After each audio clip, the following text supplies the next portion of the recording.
Hello everyone, আসসালামু আলাইকুম, welcome to my another new cooking video. So আজকে ভিডিওতে থাকছে একটা খুব ভাইরাল রেসিপিটা কে কে ট্রাই করেছেন অবশ্যই কিন্তু কমেন্ট সেকশনে আমাকে জানাবেন। সো এটা আমি for the first time try করতে যাচ্ছি। এটার নাম হচ্ছে জাপানিজ লং পটেটো ফ্রাই। আমরা কিন্তু এমনিতে ফ্রেঞ্চ ফ্রাই খেয়েছি, বাট এরকম লংভাবে বানিয়ে কিন্তু কখনো খাইনি। সো চলেন এটা রেসিপি আপনাদের সাথে শেয়ার করে ফেলি, যাতে আপনারা বাসায় এটা তৈরি করতে পারেন।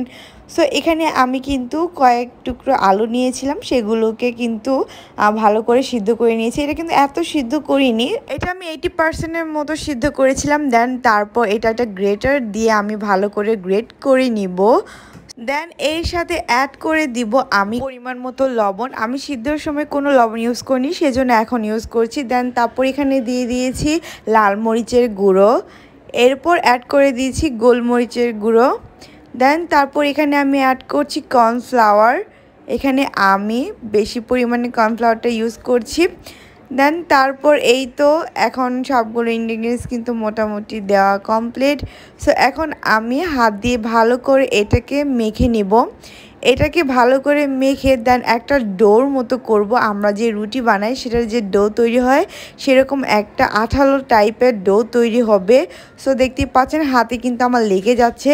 সো আমি ভালো করে হাতটাকে ক্লিন করে দেন তারপর অয়েল নিয়ে হাতের মধ্যে দেন এটাকে আমি এখন বেলে নিব রুটির মতো করে। সো এভাবে কিন্তু লেগে যাওয়ার চান্সেস থাকে। সো সেজন্য কিন্তু আমি কর্নফ্লাওয়ার ছড়িয়ে নিলাম। সো কর্নফ্লাওয়ার দিয়ে কিন্তু এখন আমি এটাকে রুটির মতো করে মোটা করে বেলে নিব। এত পাতলা করব না, তাহলে কিন্তু আপনি স্টিকগুলা কিন্তু একদম চিকন হয়ে যাবে। সো সেই জন্য কিন্তু আমি একটু মোটা রেখেছি। আর এখন লম্বা লম্বা করে শেপ করে আমি এই পটেটোর ডো থেকে এগুলো কেটে নেব। সো এখানে দেখতে পাচ্ছেন কতটা লং হয়েছে। সো এই তো এখন এটাকে কাটিং ডান। সো এখন আমি এগুলোকে ফ্রাই করে নেব। সো সেই জন্য কিন্তু প্যানে অলরেডি আমি তেল দিয়েছিলাম, আর তেলটাকে কিন্তু অবশ্যই অনেক গরম করে নিতে হবে। এখন আমি স্টিকগুলোকে একদম ব্রাউন কালার করে ভেজে নেব। সো দেখতে পাচ্ছেন একটার সাথে কিন্তু আবার লেগে যাওয়ার চান্সেসও থাকে। সো সেজন্য অল্প পরিমাণে কিন্তু ভেজে নিতে পারেন। সো এই তো আমার স্টিকগুলো ভাজা কিন্তু হয়ে গেছে। Wow, just look at this stick, কতটা ইয়াম্মি হয়েছে, দেখেই কিন্তু অনেক লোভনীয় লাগছে, তাই না? আর এগুলার কিন্তু একদম ক্রাঞ্চি হয়েছে। সো আমি আরেকটু টেস্টের জন্য কিন্তু উপর দিয়ে বিট লবণ ছড়িয়ে দিলাম।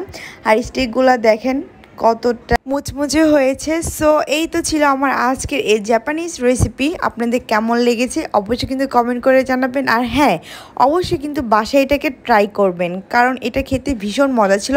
আই থিঙ্ক বাচ্চারা কিন্তু এটা খেতে অনেক বেশি পছন্দ করবে। সো আজকের মতো এই পর্যন্ত।